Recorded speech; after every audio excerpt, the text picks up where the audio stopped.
दोस्तों, रामायण में रावण की पत्नी मंदोदरी तो आप सबको याद ही होंगी। जी हाँ, वही मंदोदरी जिसने अपने पति रावण को कई बार अनैतिक कार्यों को करने से रोका था। कहा जाता है कि रावण की पत्नी मंदोदरी एक ज्ञानी स्त्री थी। वह इस युद्ध का परिणाम जानती थी, इसलिए वह हमेशा से ही इस युद्ध के खिलाफ थी। जब रावण द्वारा माता सीता के हरण की बात मंदोदरी को पता चली, तो वो उस समय भी रावण को माता सीता को सम्मान पूर्वक भगवान श्री राम को लौटाने की सलाह दे रही थी। लेकिन हठी रावण ने मंदोदरी की बात नहीं सुनी और लंका का विनाश हो गया। राम रावण का युद्ध हुआ, जिसमें रावण मारा गया और मंदोदरी चाहकर भी उसे बचा नहीं पाई। लेकिन क्या आप ये जानते हैं कि रावण के मरने के बाद मंदोदरी का क्या हुआ? आखिर कौन थी मंदोदरी? क्या सच में रावण के बाद मंदोदरी ने विभीषण से दूसरी शादी कर ली थी? अगर आप भी इन प्रश्नों का जवाब जानना चाहते हैं तो इस वीडियो के अंत तक जरूर बने रहिएगा। लेकिन दोस्तों, वीडियो में हम आगे बढ़ें उससे पहले नए व्यूवर्स चैनल को सब्सक्राइब करके बेल आइकन को प्रेस कर दें, ताकि हमारी आने वाली वीडियोस की नोटिफिकेशन आपको मिलती रहे। अगर आप हमारी ये वीडियो फेसबुक पर देख रहे हो तो हमारे पेज को फॉलो जरूर कर लेना। तो चलिए शुरू करते हैं। कौन थी मंदोदरी? हिंदू पुराणों में उल्लेखित एक कथा के मुताबिक मधुरा नाम की एक अप्सरा हुआ करती थी, जो भगवान शिव से काफी ज्यादा प्रभावित थी। इसलिए एक बार वह उनसे मिलने कैलाश पर्वत पर पहुंच गई। उस वक्त कैलाश पर्वत पर भगवान शिव अकेले थे। माता पार्वती कहीं गई हुई थी। कथा के मुताबिक भगवान शिव को कैलाश पर्वत पर अकेला पाकर अप्सरा मधुरा उन्हें लुभाने की कोशिश करने लगी। कुछ देर बाद जब देवी पार्वती कैलाश पर्वत पर आईं, तो उन्होंने मधुरा के शरीर पर भगवान शिव का भस्म लगा हुआ पाया, जिसे देखकर माता पार्वती क्रोधित हो गईं और क्रोध में आकर उन्होंने मधुरा को श्राप दे दिया कि तुम अगले 12 वर्ष तक मेढकी के रूप में जीवन व्यतीत करोगी। माता पार्वती का श्राप और क्रोध देखकर मधुरा डर गई और हाथ जोड़कर उनसे माफी मांगने लगी। जिसके बाद माता पार्वती ने उसे कहा कि सही समय आने पर तुम श्राप मुक्त हो जाओगी। और जैसा कि माता पार्वती ने श्राप दिया था, अप्सरा मधुरा तुरंत ही मेढकी बन गई। जिसके बाद वह धरती लोक पर विचरण करने लगी। मेढक रूपी मधुरा पृथ्वी लोक पर किसी तरह अपने दिन गुजार रही थी।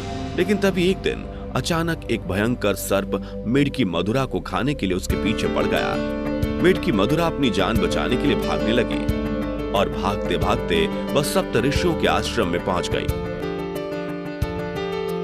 जहां उन्होंने खीर बनाने के लिए खीर का बहुत बड़ा बर्तन लकड़ी के चूल्हे पर चढ़ाया हुआ था।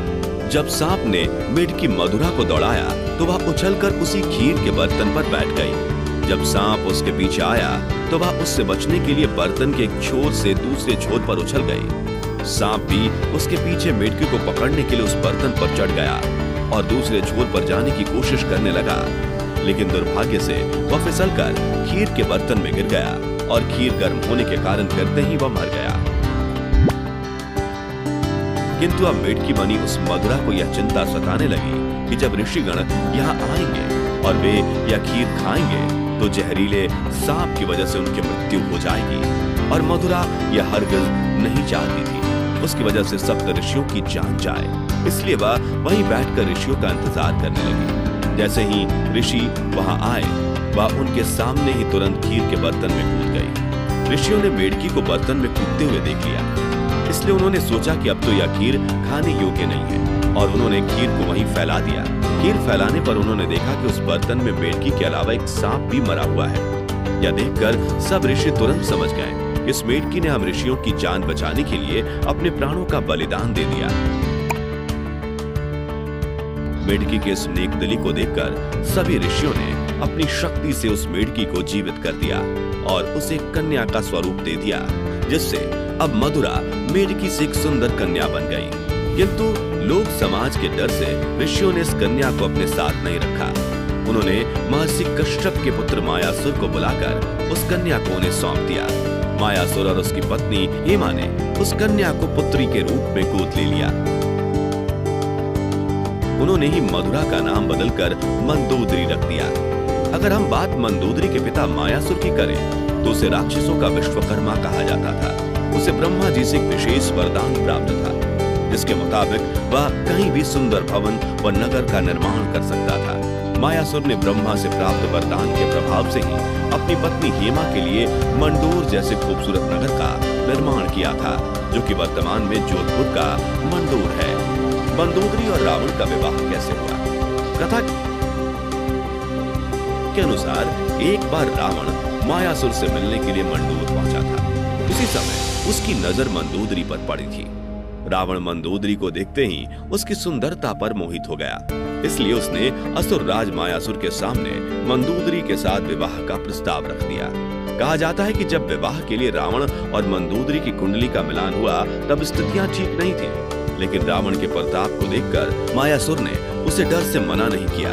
वहीं दूसरी तरफ मंदोदरी भी रावण से विवाह नहीं करना चाहती थी, लेकिन अपने पिता की बातों को टाल न सकी, जिस वजह से मंदोदरी ने रावण से विवाह के लिए हामी भर दी। कहा जाता है कि राजस्थान के जोधपुर के मंडोर में मंदोदरी और रावण का विवाह हुआ था। राजस्थान के जोधपुर के मंडोर रेलवे स्टेशन के पास एक जगह है जिसके बारे में ऐसी मान्यता है कि यहीं पर रावण ने मंदोदरी के संग 7 फेरे लिए थे। कुछ मान्यताओं के मुताबिक भगवान शिव के वरदान के कारण मंदोदरी का विवाह रावण से हुआ था। मंदोदरी ने शिवलिंगेश्वर नाथ मंदिर में भगवान शिव की आराधना की थी। यह मंदिर मेरठ के सदर इलाके में है। कहा जाता है कि मंदोदरी ने भगवान शंकर से यह वरदान मांगा था कि उसका पति इस धरती का सबसे विद्वान और शक्तिशाली हो। उस समय रावण ही एकमात्र ऐसा पुरुष था जो धरती का सबसे विद्वान और शक्तिशाली था। क्या कहते हैं, रावण मंदोदरी की सुंदरता पर इस कदर मोहित हुआ कि उसकी कई रानियां होते हुए भी उसने मंदोदरी को यह वचन दिया कि केवल मंदोदरी ही उनकी प्रमुख रानी और लंका की महारानी होगी। कथाओं में मंदोदरी को एक पतिव्रता नारी के रूप में वर्णित किया गया है। वह मंदोदरी ही थी जिसने अपने पति रावण के मनोरंजन के लिए शतरंज के खेल का प्रारंभ किया था। रावण से विवाह के बाद मंदोदरी को रावण से मेघनाथ और अक्षय कुमार नामक 2 पुत्र भी हुए थे। जनश्रुतियों के मुताबिक श्री राम द्वारा रावण के वध के पीछे मंदोदरी का भी हाथ था। कहा जाता है कि रावण की मृत्यु एक दिव्य बाण से हो सकती थी और उस दिव्य बाण के बारे में रावण ने सिर्फ मंदोदरी को ही बताया था, लेकिन हनुमान जी ने बहुत ही चालाकी से अपनी बातों में फंसाकर मंदोदरी से इस बाण के बारे में जानकारी हासिल करके उसे चुरा लिया और इस बाण की मदद से प्रभु श्री राम ने रावण का वध कर दिया था। कहते हैं कि मंदोदरी अपने पति द्वारा किए गए बुरे कार्यों से अच्छी तरह परिचित थी। वह हमेशा रावण को यही सलाह देती थी कि बुराई के मार्ग को त्याग कर सत्य की शरण में आ जाए, लेकिन अपनी ताकत पर घमंड करने वाले रावण ने कभी मंदोदरी की बात को गंभीरता से नहीं लिया और उसका परिणाम तो आप सभी जानते ही हैं। क्यों किया मंदोदरी ने विभीषण से विवाह? जब रावण ने सीता का हरण किया था उस वक्त मंदोदरी ने इसका विरोध किया। उसने रावण को मां सीता को पुनः राम को सौंपने को कहा था, लेकिन रावण ने मंदोदरी की बात को अनसुना कर दिया। प्रचलित कथाओं के मुताबिक राम रावण के युद्ध में विभीषण और मंदोदरी सहित कुछ गिने चुने लोगों को छोड़कर रावण के पूरे कुल का नाश हो गया था।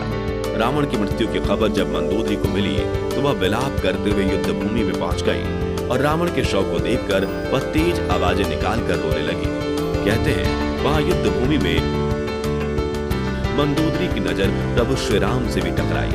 मंदोदरी को इस तरह से विलाप करता देख प्रभु श्री राम को भी अति दुख हुआ था। लंका के सुखद भविष्य के लिए श्री राम ने विभीषण को लंका का राजपाट सौंप दिया था और उन्होंने मंदोदरी के सामने विभीषण से विवाह करने का प्रस्ताव रखा था, लेकिन उस समय मंदोदरी ने इसका कोई उत्तर नहीं दिया।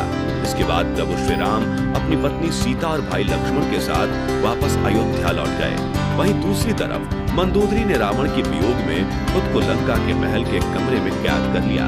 बहुत दिनों तक इस कमरे में कैद रहने के बाद वह बाहर निकली और फिर उसने विभीषण से विवाह कर लिया, लेकिन कुछ विद्वान इस बात को सीधे तौर पर नकारते हैं। उनका मानना है कि यह सिर्फ की विदंतियां हैं, इनका सच्चाई से कोई भी लेना देना नहीं है। दरअसल इन विद्वानों के मुताबिक मंदोदरी एक पतिव्रता नारी थी। वह अपने पति के प्रति पूरी तरह से समर्पित थी। इतनी महान ज्ञानी और पतिव्रता नारी ऐसा निर्णय नहीं ले सकती। ऐसे में रावण की मृत्यु के बाद मंदोदरी का विभीषण से विवाह करना एक किंवदंती के अलावा और कुछ नहीं है। वैसे दोस्तों, आपको क्या लगता है कि क्या मंदोदरी ने विभीषण से दूसरा विवाह किया था?